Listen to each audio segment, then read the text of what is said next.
kuvuga ngo intara yacu ngo umuntu w'iwacu ngo ubwoko bw'iwacu nibyo byinshi igihugu l'homme qu'il faut à la place qu'il faut kubera ikivyo mu vyabo kubera mwamenyereye yuko ari kurya iby'igihugu ntimwamenyereye gukorera igihugu mu bindongozi nziza munsi gutungana abo bantu rero baca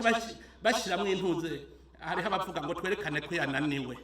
ngo ministre ngo byava bimwandikwako ngo twerekane ko yananiwe tureke gukora ahubwo dutobe cyane ngo umukuru w'igihugu yo hava biboneka ko ari we yabikoze kasi jewe yemwe igihugu mukagifutanya ngo byava biboneka ko ari umukuru w'igihugu yabikoze ngo kandi ngo tutegereza kubandanya iyo politiki ibyo muvugira mu masaro ndabimenya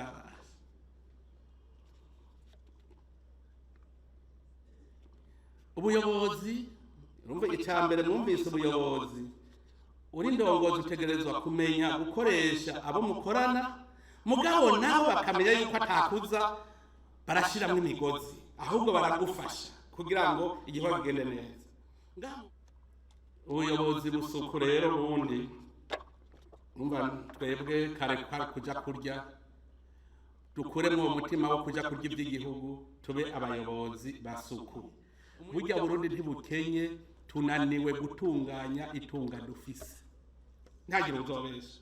tunaniwe gutunganya neza itunga dufise none rero mwebwe indongozi ntimwe mwari mubijejwe kuva uno munsi muri iyubuye